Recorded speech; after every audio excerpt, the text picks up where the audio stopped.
कोई मैथई कम्युनिटी से हेक लेतबदा मणिपुर लेब कम्युनिटी सिंगसे मागी आइडेंटिटी से शो तौरगा हिंगबा ngamo है बसे मदि 100 आई गारंटी पिनिंग है अदुना कोई पुन्ना कोई होना बिना मथौ ताई तौरी बसी कोई नाना लान होब कांद ए कोई दिन कुकी न फामी द कोई सपोर्ट तोवे कोई गनो खन्ना रोइसे न हाइब कांद कोई जो इकुम कुम न लेरम याइना सी लेतना कोई ngasi बग तौरिसी कोई नगाई चिले नावर जो कोई वारब रम याइ कोई स्विचवेयर एक्सटेंशन की मतंग दा कोई खतनी लेबखि बदु अदुगा सिगी हतकसु कोई खतनी लेबिसि सैसिद करिगिनो हाइबसे अतोफा एकोइना नाइ थाइन नगा कुकी खनब कांदा मैतेन करि रो लौगी हाइबसे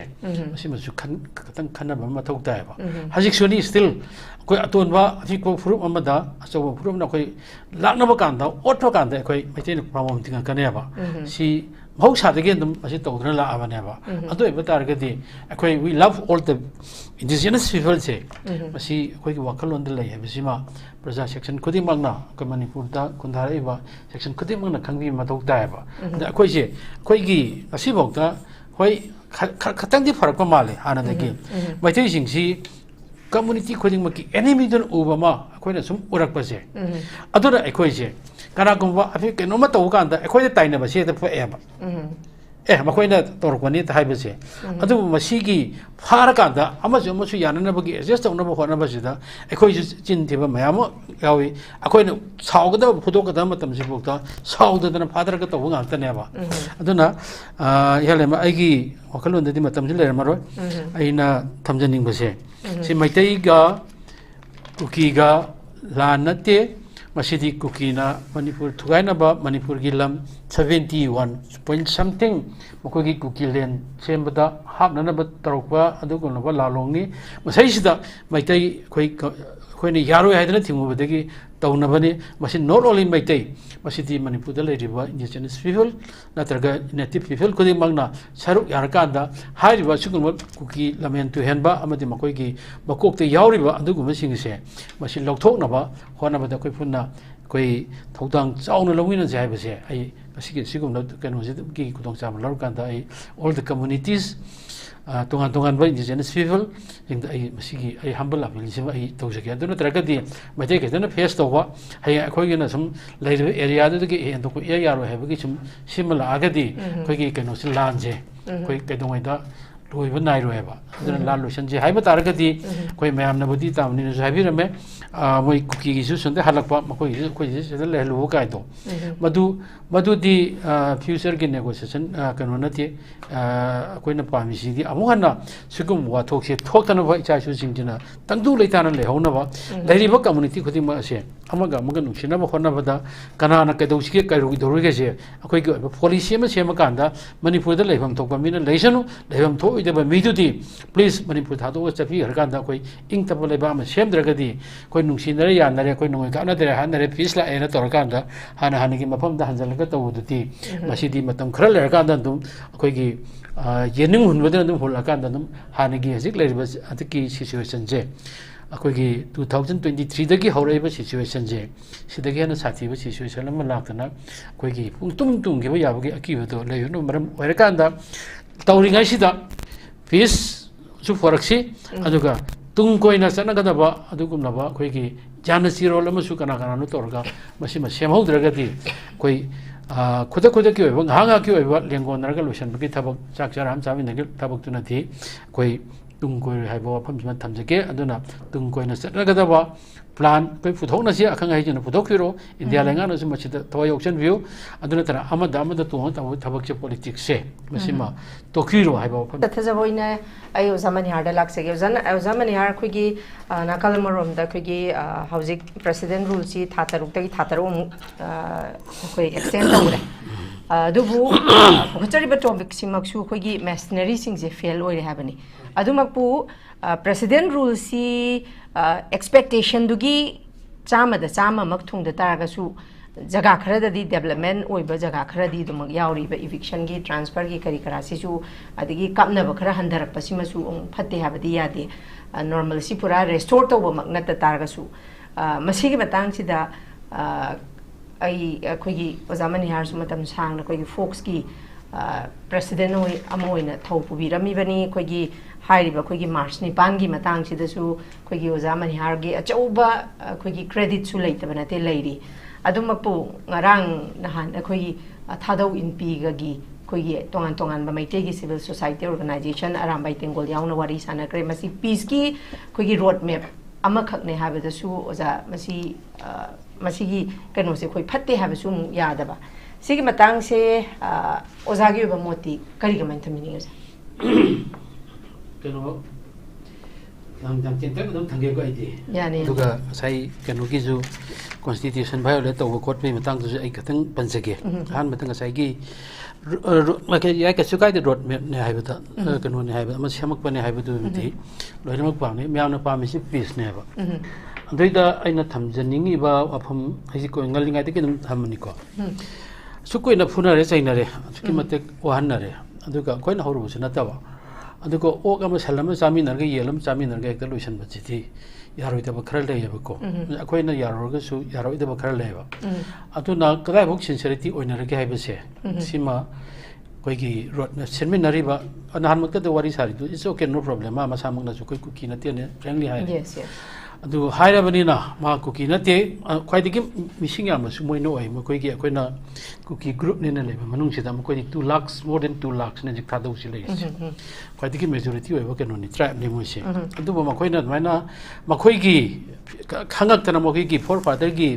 ma koi gi history khangak ta na ma koi se kind indigenous ni ka kind har kan da koi sumaina ne ko se tawur magi lak ba se sidi koi welcome to hon to tawu tawu koi hekta tarai na hekta kano to bu madi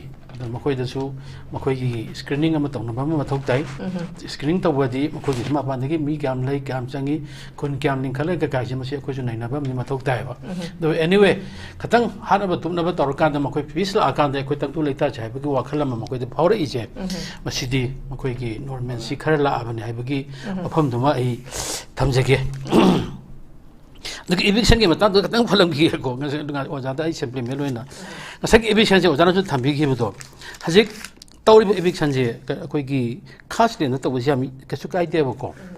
아또 속에 비시 카스리엔시 나와의 그런 안가오이다 PWD road 아두 road 하나 거기 숙숙 왕바 눈 아마만 레용가 미미기 행고 느까지 생각할 뭐 거기 스테트 랜드나 아두 용아바마 마tung 지다 좀 타박치 떨었다 보니나 마ям지 람지 레렉다 보니나 가사기 람지 쪽톡보나 때도 아데마 탁저 거기 MLR 액 레이브니 마르 모르간다 거기 징네 까바 야드리바 징들 레비 야드리 징공징아다 가탕 아동 팜다 복 레비 야다 복 컨디션 라고니나 포퓰레이션 디 행kalakwa not only 거기 담박다 따르 커뮤니티 시나타나 징기 커뮤니티 시 볼업 라가 셀 레미나 커뮤니티 람지 스피어스 방답니나 아항부도 거기 시나게나 로부담네 바 힝네버기 마기 사퍼다 other मसीजु एकता कनो तो ना कनो ने ना खास लेने ना एकता पंगदो लोक्शन बसे मसी दि आइगी मोर ना दि खसितंग मसी खतक्तंग खनहन लेंगे खलन निगे दि खंदा बम थोक तारिया बा मखोई की प्लान गी मफम दो थमियो बा कोय आबति कोई लंबी फुचा मा फाकनी चनी फाकनी सिदत प्लान दो थमिरा मो बा aduga ari amba ngasagi enclosure legend no pata logo pata log dra di noi lomo kaktar kan koi government property oini kaina dum to bira mani ba duna tana sum koi se pikraba sonagi manipur gi tam koi gi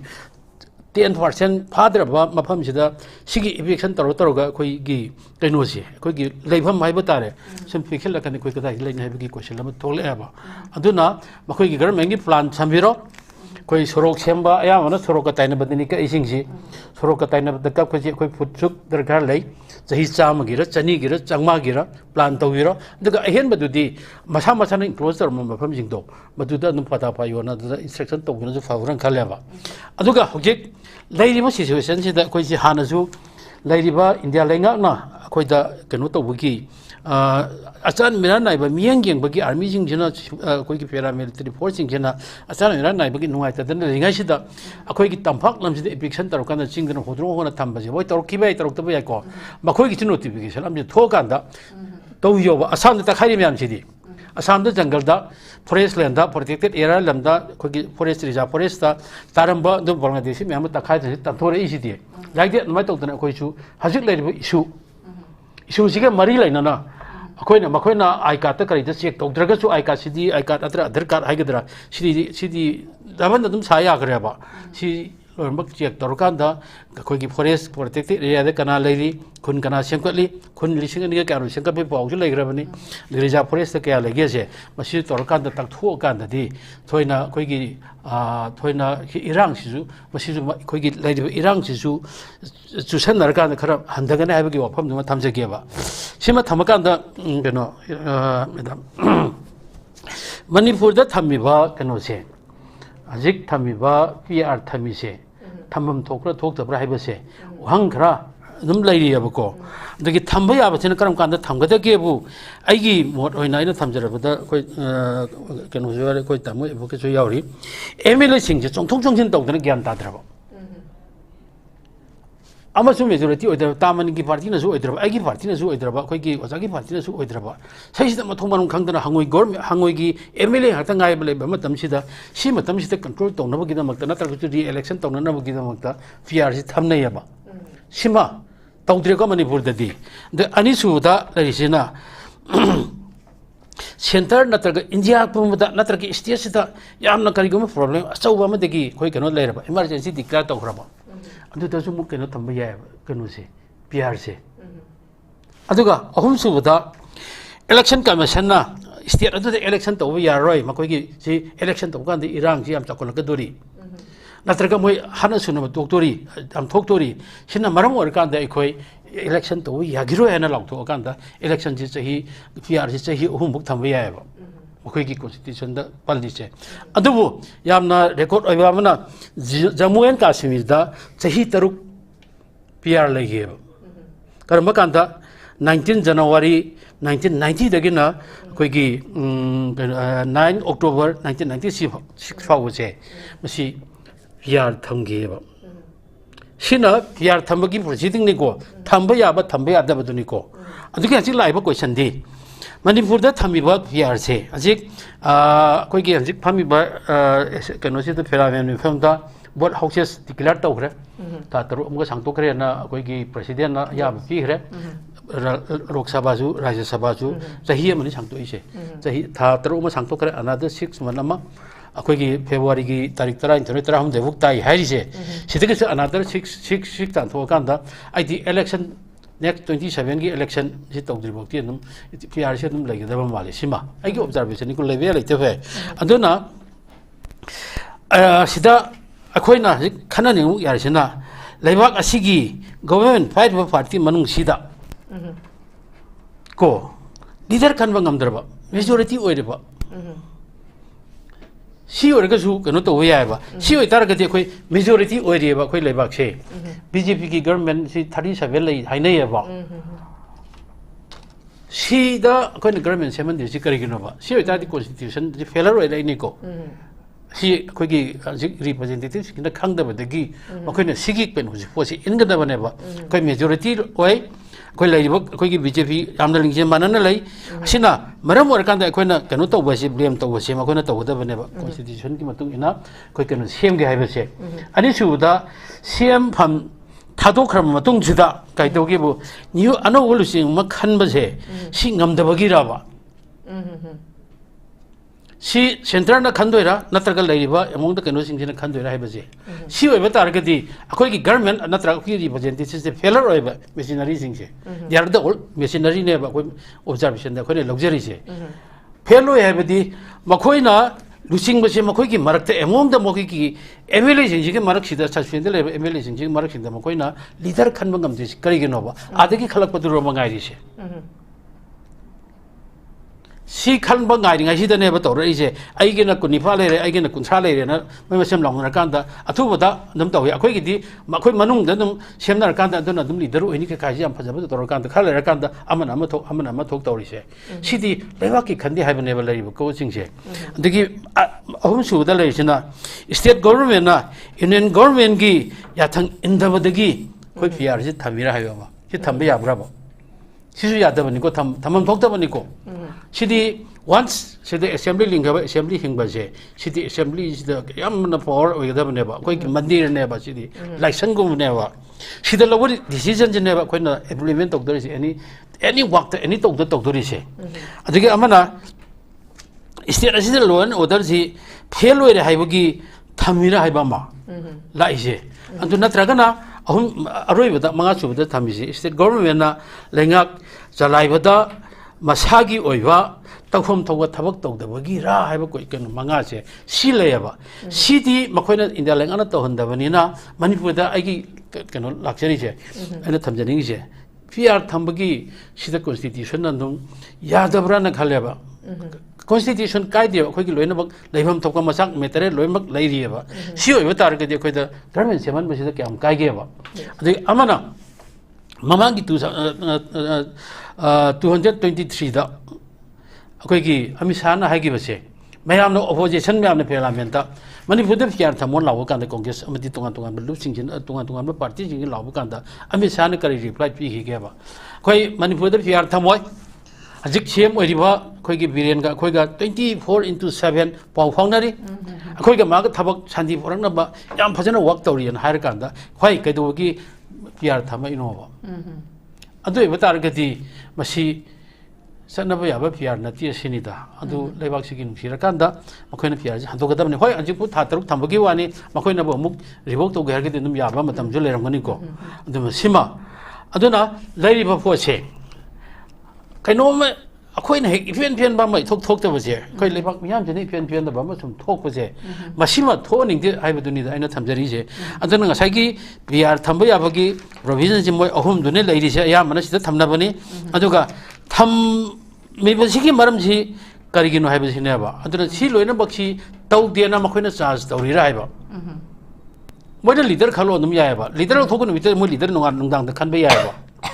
सिजु खनबी गिरे हाइबनिदा Moina PR थमनबगी plan जो नु तरकने अदुना थबक सु नुम कनो तो हंदे हाइबनिदा सिमा okay अदुगा Hazik से तेना नु थमजगी गे कोइ तामने न थमबी करे कोइ जी ahum ne lairi khoi gi lebak ama pan bisi lairi legislator haiba ma adugi executive haiba ma gi sari haiba ma ahum ji legislator kanggu sing sina loin bak plan sing hil tor kan da executive sing sina execute to godam ne thabak se sida asoi ba kanggu sing sina juri sari yang chen gada bo rong ne ba adu tamne ai khang de sima kaino si legislator si akhoi gi governor si legislator haya bra ba lai ba kaino si adu oiba taragadi adu oiba taragde magi mathau ki toriba tawdabra se akhoi kupna naina ba ma kupna hangba mathau tariba akhoi ahan ba lakwa kan da governor lakwa kan da mayam jingin haraun gi badudi lairiba manipur gi situation kuki na mai tai jingji se maroin attack tor kan da tawgiba ngasi makhoi lebak thugaina ba honarakpa separate administration talakpa adu gi juma tak tongan ba makhoi na union territory talakpa se masi control tawna na ba makhoi na khulai afamo pair kan da drone attack tor kan da bomb attack tor kan da ngasi hali butu ju mayam se masi control tawne na koi thaji gi bane ba thanwai gi bane ba adu gi ona taina ba da matam kar khulai fikalo andu fikalo tor makan da totally fail hoye gre sisu failure ni ko malaysia legislator orgadi totally failure ne ba adu ji mathakta je sai jana thamgi gido ai samono sul kano tor kan da tang ni ban da march ki tarik ni ban da free movement yar ne na lok to loi chala ne naamisani instruction pire na man lok to adu gi chalu bu kan ne ba se gi missionary se yes hojik phawda madu gi follow up tawdri ba makata be action lokotri ba makata be action lokotri ba khana badi kari gi no no la mi chalam dri salalu hayo ba anyhow any katorka da laiba security me am jingchina folil lo thamaka da kedu wogi chatwa yaroi dro no haibani da the sigum achan miran nai ba khara leiba se sima kana tawde the executive si hoi khara tawi haiba yai kasagi posting transfer posting gi phajana tawre the police yam IRB training cha lu mayam du khoi na hoi cookie gi sumga moi gi terrorist sing ji thengna na bane na khoi gi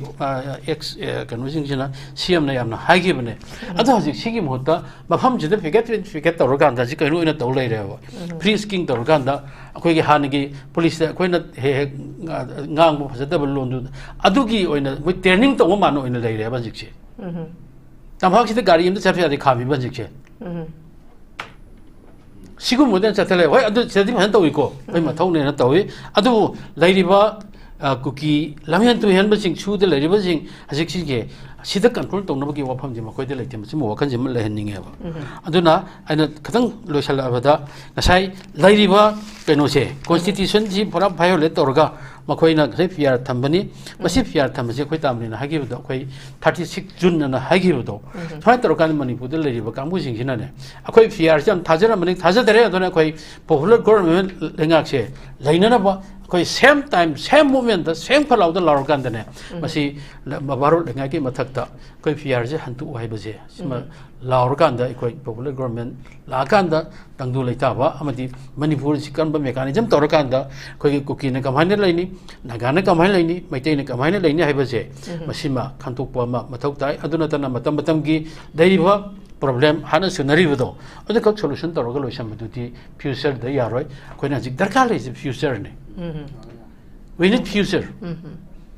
shikadang thamjigi gan thank you very much yadai ozamani har da lak sege ozamani har nakalamarom de khigi manipur da tari ba tongan ba furup sing sida thoiba khigi conflict se maitai ga kuki khaktani ta hori se masi ju maye ki di khigi state government versus kuki ta ga da maitai ga kuki ga ne ba ta hori se मसीदा अखोगी थादौगी माइकैदगी सु मखोइना अखोइदी कुकीद support तौदे Manipur की integrity मदी से मखोइना तालिबा separate administration जी मसी अखोइ यानिंगदे हाइबगी अखोइ cookie नते हाइबा मा लेरपा मसीदा तोंगान तोंगान बखोगी फुरुप तगी सु हाइरिबा थादौगी माइकैदगी zumba claim अमा लाकपा सुमाइना तौदना तोंगान तोंगान बा फुरुप सिंगजिगी न्यूट्रल ओइना लेरिबा फुरुप हाइतारे न्यूट्रल ओइना लेरिबा फुरुप सिंगजिगी responsibility su akhoi PC habadi amadi normal si se lakpada makhoi gi responsibility si su aduma yam chawbra haina khale si matang da di ozamani har gi kari motham bini ya wa ba gi loi wa min na ni lai se ro hajik si manipur da lai ba akhoi ki koina di indigenous and mahare punna hingmin na kwa पारिपुरी हाक्तगी लेरपसिंगसी अदो लेरिबा इशुसी मखोइनसु मैतैगा कुकीगने दम हाइबा जिक्से कुकीना Meitei लेबाकसे थुगाइनाबा कोइकी मखोइ lump लौनबा तौनेसे या हाइदबदुना म तौबसे सिमा कै लेरिबा इशुसी मैतैगा कुकी खनते कुकीना मणिपुर लौसनबा मणिपुर थुगाइनाबा होनरकदा मैतैना थिंगबनी मसिने कोइ सपोर्ट मोरली फिजिकली नतसु मोरली सपोर्ट तौ कने हाइबसे सिमा मणिपुर लेरिबा इथिक्स गसागी तामने हाइब कुंथ्रा मंगा से सै त कुकी दा पाइति नुति मखोगी लोइ खाइदो खर कादम को याउद्रगसु लेरिबा नागा बियस तौबा नागा नत्रगसु तुंगा तुंगा बा खोइदे नागा हाइचरै फि गसु काना आइमो लेरिबा सु थे लेरिबा मयाम सिनसु खोइदे मोरेन बु सम तो मथौ ताबने हयें ओइना लक्सन ग्रबा कोइ अवा बतारबा कुकी गमना लक्सन गिदना कोइ की तफाक्त लेरिबा मरोइना कोइ मेजर कम्युनिटी ने दा दिहार का मेजर गदी ओइदरबा बिग ब्रदर हार का बिग ब्रदर ओइदरबा लेरिबा सिंगसे सि लेतबा कांदा अतोबा कम्युनिटी सिंगसे हिंबा वानी अखोइना ngasi bokta maitai community singina leibak sigi lepiबसी amana toragasu maitai community dam lepkani amana lan toragasu akhoi dam lekani amana khanaba horagasu maitai na dam lepkani ason mada to lagasu akhoi to phino je akhoi dam haigani sigi sumba pose leiriba akhoi gi isle naw ni igi mari ni akhoi indigenous people ni hariba mi singse sina su khajitang khanbira kanda leiriba se kukina bayana sun khangdare moju khangwani yale moju khangwani akhoi ju khangi osana ju lei khangmu urba ngakta ne ba manipur da thoi jidi kukina ma gi separate administration tanba union territory tanba akhoi kukile lama semna ba gi dream sida attack tor kone habji loina khanga bani na leiriba community things community ne na akhoi loriba akhoi gi tongan tongan ba fur omatani tongan tongan ba hor ko amtani ka ne loriba chine na khuding maksina masigi wakan thado akan dai koi manipur ji kan da yati koi maitai brother khatana maitai mother khatana maitai father khatana kan ngoi masidi ko myam se masi support to gena masi kan gena haibagi wakalon che masima ai lehanjaningi aduna tana ai gi puru choi dragal loi na lergadi ana amang du samjigi budo akhoi maitai community ji hek laitabada manipur da leba community singse magi identity ji show torga hingbang amoy basi madi 100 ai current pinning aduna koi punna koi hona binama mathok tai tauri basi khoi na lan ho ka da khoi din kuki na fami da khoi support to we khoi ga no khan na roi ji na hai ba ka da dum khoi ju dum ikum kum na le ram ba yai na si le ta na khoi nga si bo ka to ri si khoi na ga chi le na so khoi da war ram ba yai khoi switch share extension gi matang da khoi khata ni lep ki bu du adu ga sigi hatak su khoi khata ni lep bi si sai si da kari gi no hai ba se atofa khoi na na thai na ga kuki khana ba ka da mai te ni kari ro lo gi ga hai ba se si ma su khan khatan khana ba ma thok ta ba hajik suni still koi aton ba fi ko furup amada aso furup na koi lakna ba kan da otho kan da koi mete ni pramom tinga kan ya ba si mau sa de gen dum asi to dra la aba ne ba ado e batar ga di koi we love all the indigenous people say asi koi ki wakal on de lai ha si ma praja section khudi magna ko manipur da kundhara ba section khudi magna khangbi ma tok da ba da koi je koi gi asi bok da koi khatang di farak pa male hana de gi mai thei sing si community khojing maki enemy don ubama akoina sum urak pa se adura ekoi je kana gumba afi ke no ma to kan da ekoi tai na ba se da fa e ba ma khoi na tor ko ni ta hai ba se adu ma si gi phar kan da ama ju ma su yana na ba gi adjust na ba ho na ba se da ekoi ju jin the ba ma ya mo yawi akoina saw ga da photo ka da ma tam si bok da saw da na father ka to ga ta ne ba aduna yale ma ai gi wakal on da di ma tam si le ma ro ai na tham janing ba se si maitai ga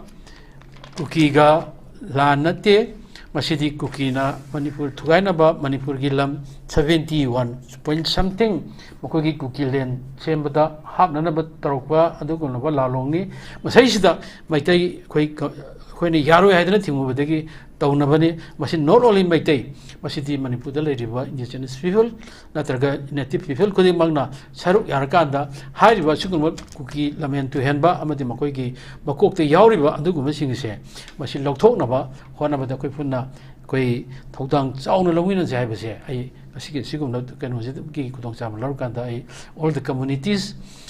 tongan ba indigenous people jing ai masigi ai humble appeal se ai to se adu na traga di mate ke na face to ba hai khoi gi na sum lai area da gi en to ko area ro hai ba gi sum simala aga di khoi gi kanu se lan je khoi ke dong ai da loi ba nai ro hai ba adu na lan lo san je hai ba tar ga di khoi mayam na budi tam ni sai bi rame moi kuki gi su sun de halak ba khoi se le lu ka to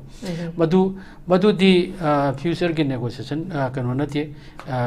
khoi na pa mi si di amu hana sugum wa thok se thok tan ba cha su sing jina tangdu le tan le hona ba lai ba community khodi ma se amaga maga nu sina ba khona ba da kana na ke do si ke kai ru gi do ru ge se khoi gi policy ma se ma kan da manipur da leifam thok ba mi na leisanu leifam tho ide ba mi du di please manipur tha do cha pi har kan da khoi ing ta ba le ba ma sem dra ga di khoi nu sin re ya na re khoi nu ga na de han na re peace la e na tor kan da hana gi mafam da hanjal ga to du ti masi di matam khara le kan da dum khoi gi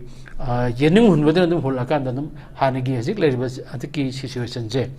akoi gi 2023 da gi hore ba situation je sida gi na sathi ba situation ma lak na koi gi pung tum gi ba ya ba gi aki ba do le no maram wer kan da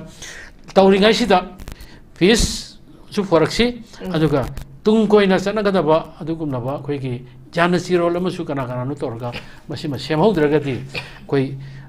khuda ki ba hanga ki ba lengon na ga lotion bi thabak chak char ham chami na gi thabak tu na thi koi tung koi hai ba pham ma tham jake aduna tung koi na sana ga da ba